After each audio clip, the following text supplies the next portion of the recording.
buzz in here this morning. I'm going to have to pause this conversation just a second. I'm so sorry.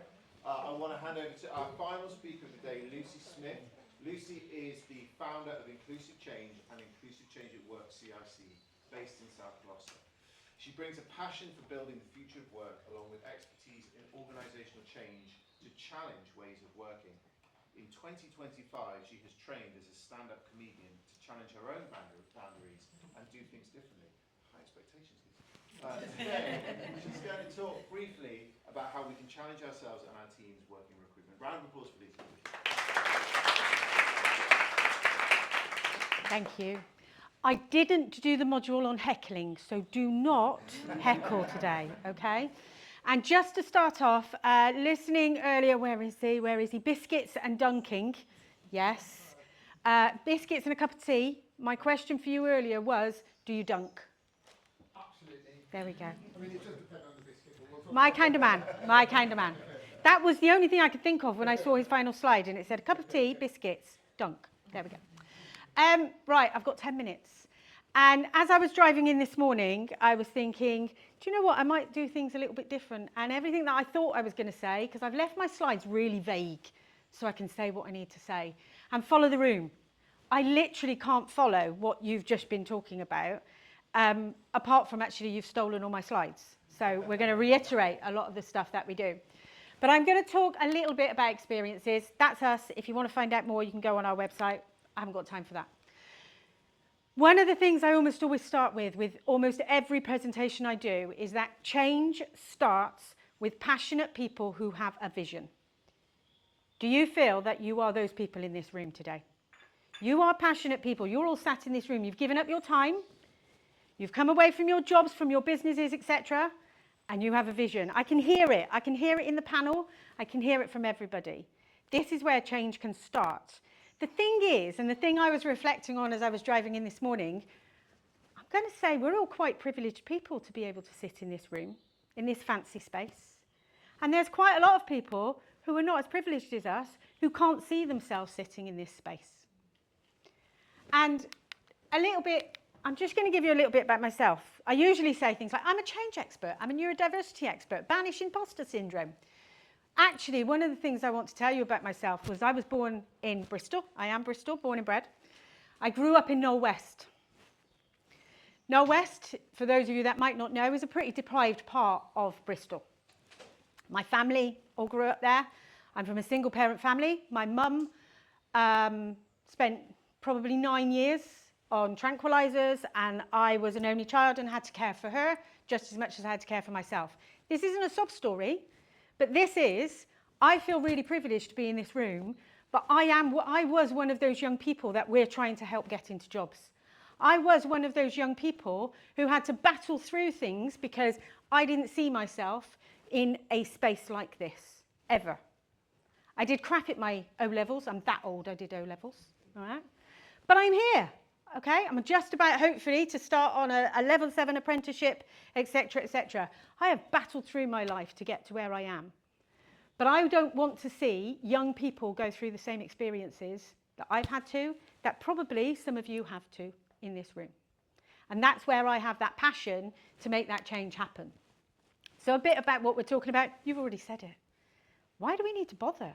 Personally, I have a vision that in 15, 20 years' time, when I'm in my retirement, just about, I'll be 75, I think, so I might be able to retire at that point, probably be 78, actually, that young people today who I've helped come into the workplace, who you have all helped to train in the workplace, will be looking after me, will be running my country in a way that I want to see them do it, in a better way than it's happening now. Sorry, but I'm on my high horse and I'm on a box, all right? That's why we need to do this stuff. One of the things I quite often talk about is generational diversity. As an older person in the workplace, I have bias. I have unconscious, and I definitely have conscious bias about what's going on and what I think the workplace needs to look like. But Gen Z, I even call them Generation Z, and Gen Z tell me off about that, all right? Gen Z, from what I see, and the people I talk to and the people I work with, they want purpose, okay? They're fed up of this bullshit world that we're living in. They want to see things that are different. They want to see that in our organisations. They want to see that reflected in their careers. They want flexibility. 4-day week, maybe. Working on the weekends and not working in the week, maybe. But our 9 to 5 traditions, does that work for everybody? It doesn't work for children at school. It doesn't work for that one-size-fits-all at school. In a Deloitte report, 53% of Gen Z identify as neurodivergent or different. I talk every day, all day about neurodiversity. That's my core. That's what I do mostly. 53% neurodivergent. That's no longer a minority. You have to change your recruitment processes. You have to change your employee life cycle to take into account that young people are going to be coming through school, and Gen Alpha, they're going to be even different, okay? They've been living with iPads since they were 6 months old. No? Shaking your head, yeah? Gen Alpha, yeah. I was doing something in the car this morning. I thought, is this mewing? I don't know what the word is.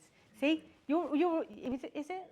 Yeah. And I thought, oh. And then I found my hair and I thought, no, I'll stop that. Netflix-style onboarding. Life is fast. If we're not keeping up with them, they're going to be out the door. My son, who's 17, so my children are autistic, by the way, just that brings a little bit of context in there as well. They're 17 and 19. My son, who's 17, his mate is working in Curry's, just got his first part-time job. And my son came home and he went, oh, he wants to leave. It's boring.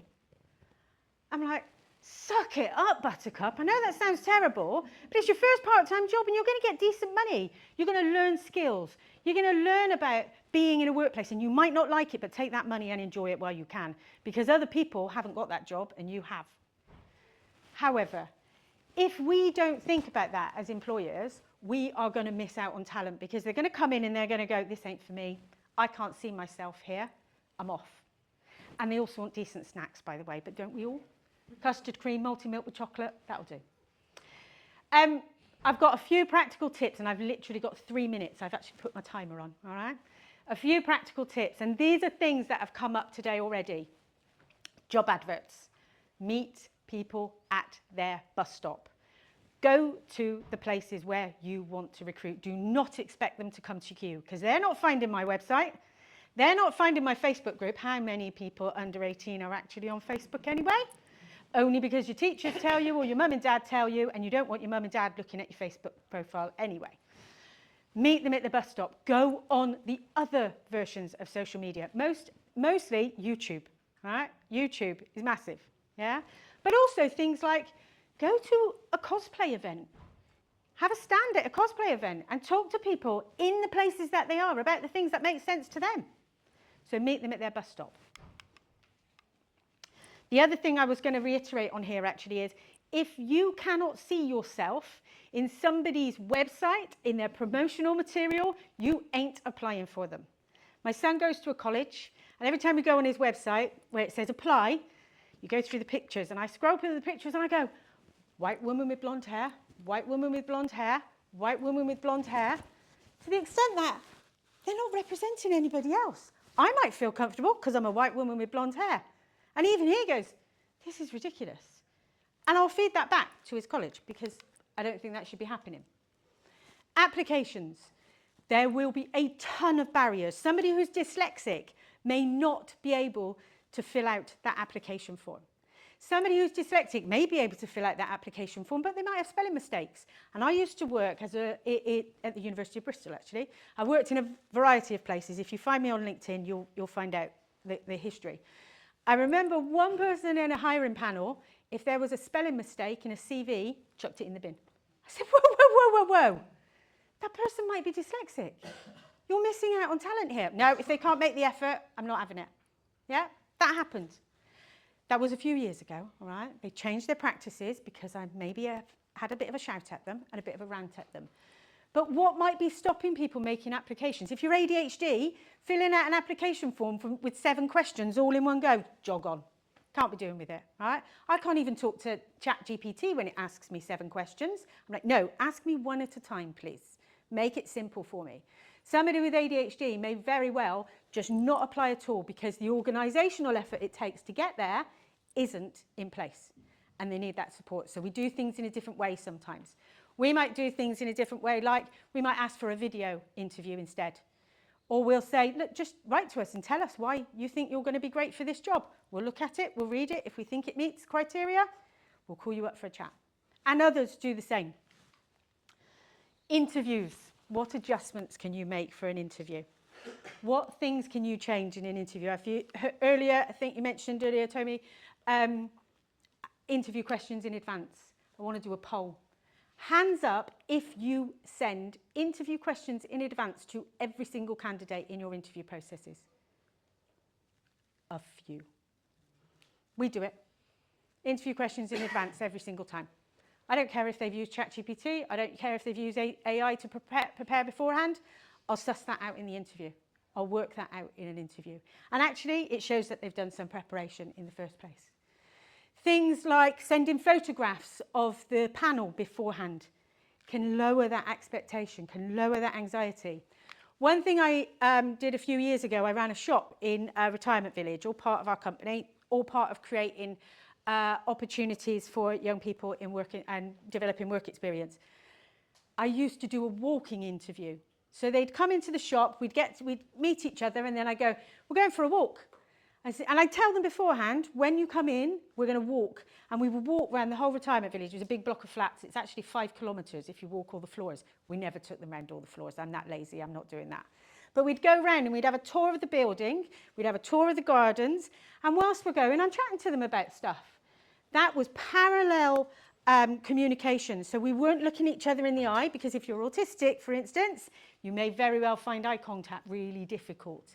You might find that stuffy interview really hard, a walking interview. If you're in the construction industry, have a walk around the site. Have an idea about where you could do that kind of stuff.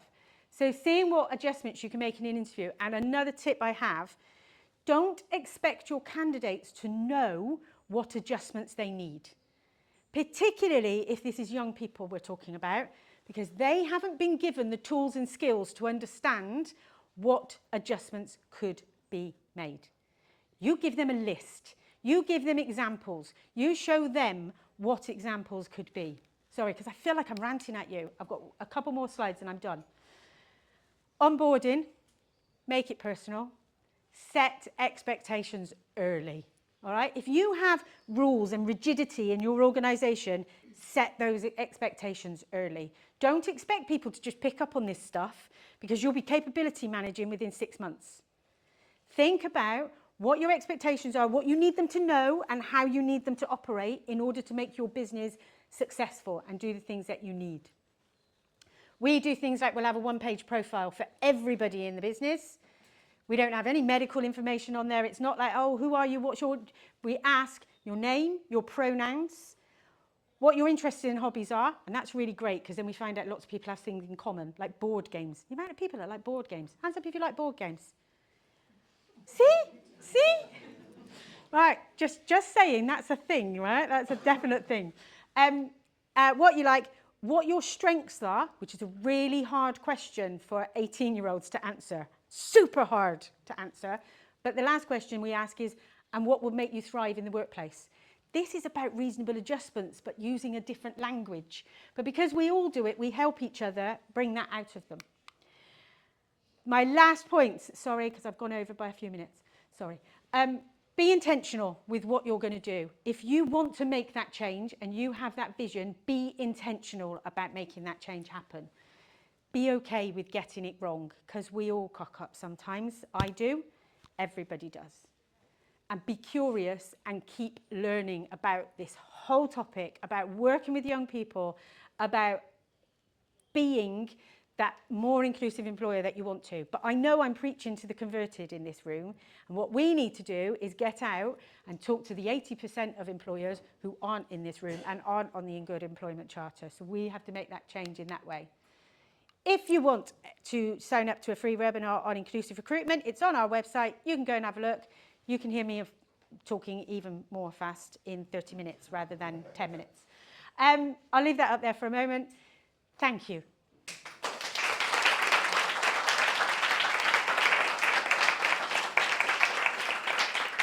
Thank you very much, Lucy. Thank you so much.